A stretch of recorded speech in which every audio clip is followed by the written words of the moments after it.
homes, sight lines are unobstructed paths of vision of where our eye is at one point in a room and where we look to something else in a room. And of course, we can have different areas in the room where we are stationary, sitting down or standing up, and we'll have different sight lines or different ways of guiding our eyes to different areas of the room. And sight lines are important in helping us to create a nice flow to a room, helping us kind of navigate around a room. And also, sight lines are really essential in helping to guide our eyes to specific areas or elements in the room. When we're talking about those specific elements or areas in the room where we want our eyes to end up, we could refer to those almost as destinations. And I kind of think of destinations in our home in two different ways. One way is what we could call built-in destinations. So those are areas and elements and features in a room that are kind of built in and are naturally there. And lots of times, especially in an empty room, we will notice those right away. A couple of examples of built-in destinations could be a fireplace in a living room or family room. It could be even the view outside. So some windows, and then we notice the view outside. And that's kind of our destination of where we look to and notice that beautiful view outside. We could also look in a kitchen, and anything like the cabinetry and countertops and that entire bank of cabinets could be a destination, as well as a kitchen island. We could also think about a bathroom. Maybe the vanity area or the shower or bathtub could be seen as a built-in destination. If you have a stairway in your home, that could be another destination. And even the end of a hallway, we could think of as a built-in destination where our eyes are naturally drawn to the end of a hallway. Other examples of this could be built-in light fixtures that are maybe built in already into our ceilings. And that could be a chandelier in a foyer or entryway, or even a ceiling light in a bedroom. And it's something that our eyes are drawn to. And when we're in one room, we'll notice different types of built-in destinations.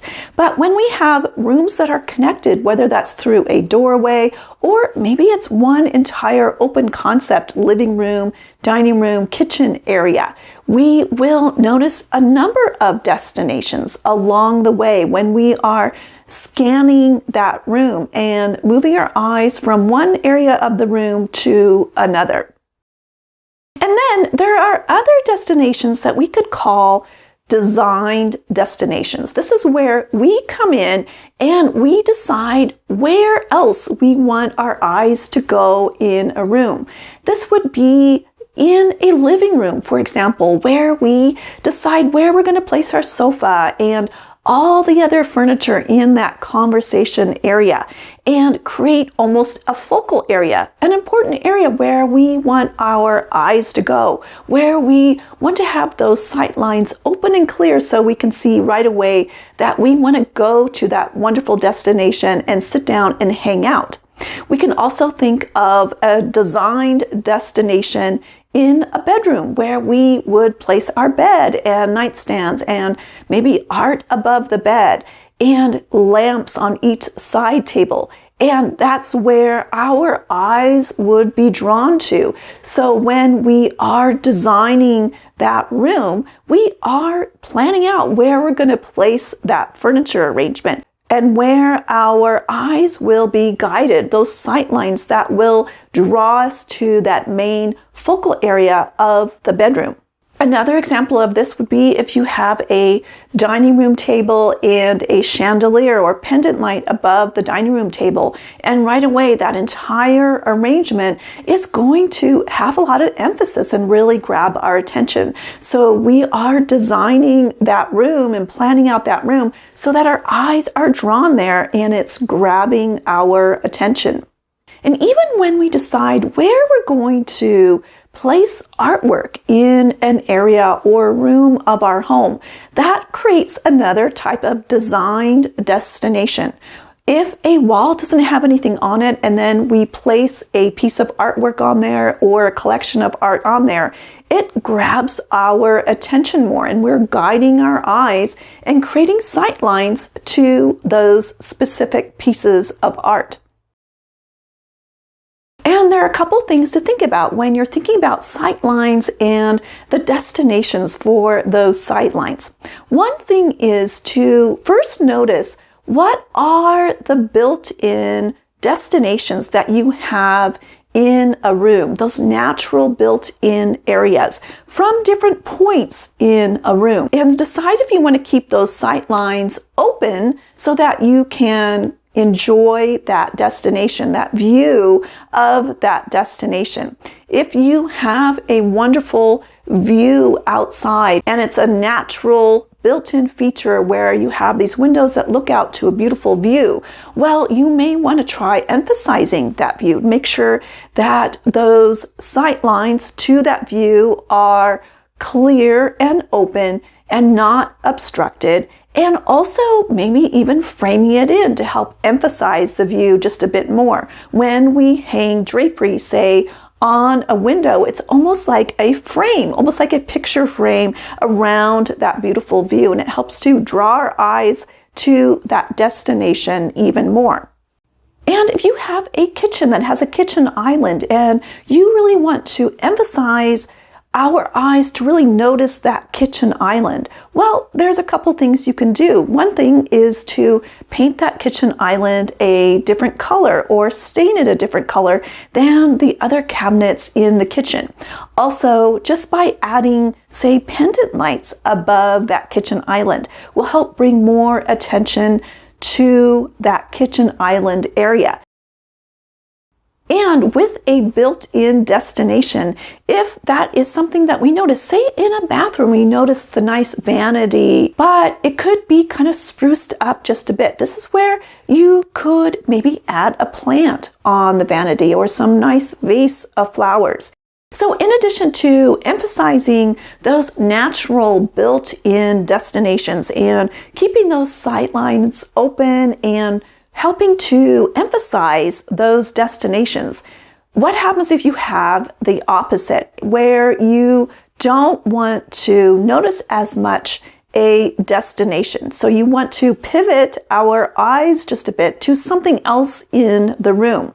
Well, an example of this is when we maybe have a view out a window where it just looks across to the other part of the apartment building or to someone else's apartment, or maybe it's looking out at the air conditioning units outside and it's looking at a blank brick wall, for instance. So maybe instead of emphasizing and framing in that view, we would want to do the opposite, maybe covering up that window with a nice window covering that provides maybe some filtered light. But we would want to place something else somewhere else near that window so that if we do look over at that window, we are also drawn to something that looks a little bit more interesting to us. That's where maybe we place some beautiful art on the wall or create nice arrangement of different items on a console table and a mirror and different items like that. Anything to kind of take away the attention of that sight line that naturally goes to the window. Well, now we can pivot that sight line and guide it over to somewhere else. And one thing to remember when we are decorating our home is that the more attention that we give to certain elements or features or areas of the room, the more we will be drawn to that area. And if we want an area to not draw our attention as much as other areas, well, that's where we still want to have it look nice and everything, but we want something else in the room to look even nicer, to look even more interesting to our eyes.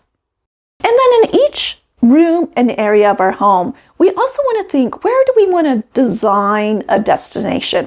And this is where we could take a look at our existing room, maybe an existing living room or bedroom. And notice when you are in different areas of the room, where do your eyes go to naturally? And maybe that wall or area or corner of a room needs a little bit of sprucing up, because for some reason, our eyes are drawn to that area, not to take away emphasis from, say, a focal area in the room, but maybe adding a plant in a certain area or a lamp or even a piece of artwork on that wall will help to kind of spruce up that destination that we notice every time we enter the room. And of course, design destinations include focal areas. So this is where you decide, in addition to any sort of built-in destinations that could be a focal area, we want to also create other types of area of emphasis in the room. And that's where you want to take some time to plan where you would want your sofa and your whole entire conversation area, or in your bedroom where you want to place your bed and all the other furniture and other items that go into that arrangement, because those are important areas of the room. And one essential destination that you'll want to pay attention to is that destination that you first see when you enter a room. And decide if you want to emphasize that or if you want us to look somewhere else. But take some time to decide that. And if you want to emphasize a certain area of the room, be sure to try to keep those sight lines unobstructed so we can easily see those areas. So let me know if you have any questions about this topic. And I look forward to seeing you next time when we discover more neat things about interior design. Take care.